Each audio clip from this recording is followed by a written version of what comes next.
Good morning, everybody. Bill Cloud here, and welcome once again to On This Day.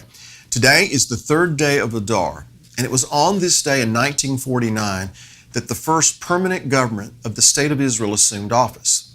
Now, ironically or not, this was also the same day that the Security Council recommended Israel's admission into the United Nations. Though it was indeed the first official government of the new Israeli state, to say that this was a permanent government is not quite accurate, because according to the Bible, the nation of Israel is destined to witness an altogether different and most definitely permanent form of government, one that has yet to come into the fullness of its power.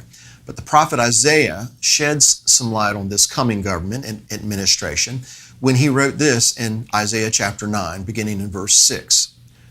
For unto us a child is born, unto us a son is given, and the government will be upon his shoulder, and his name will be called Wonderful, Counselor, Mighty God, Everlasting Father, Prince of Peace.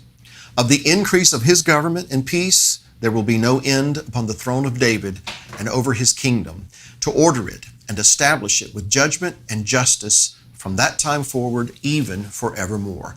The zeal of the Lord of hosts will perform this. So according to this prophecy, this government and its head will indeed be permanent. But unlike the governments of men, it will be a government of justice and peace. To the dismay of those who believe in the will of the people determining the law, this government will not be democratic or republican. It will not be autocratic, communist, socialist, or any other form of man-contrived government. This will be a theocratic monarchy, meaning that God himself will be our king, and the Messiah will rule and reign from Jerusalem. And in the end, all the kingdoms of man will bow to his kingdom, as it is written in the book of Revelation, chapter 11. And there were loud voices in heaven saying, the kingdoms of this world have become the kingdoms of our Lord and of his Messiah, and he shall reign forever and ever. That means every kingdom, every government, every president, every Congress, every parliament, and yes, even every Knesset will have to submit to his eternal authority.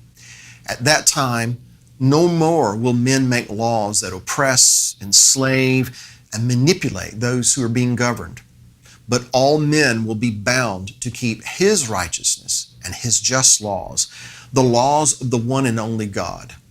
Isaiah also prophesied, for out of Zion shall go forth the law and the word of the Lord from Jerusalem. He shall judge between the nations and rebuke many people. That this kingdom is coming means that all of us will have to adjust our thinking.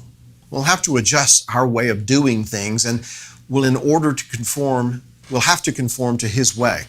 Nevertheless, as believers, we collectively say, Maranatha. Even so, come, Lord Yeshua, sit upon your holy throne and establish your kingdom, the one that was ordained from the very beginning. Thanks for joining me today. I hope you have a wonderful day. We'll see you tomorrow. Shalom. Like what you're hearing? Become a Bill Cloud Premium Partner to watch or listen to hundreds of hours of teachings and resources on demand. Go to BillCloud.com/subscribe to start watching today.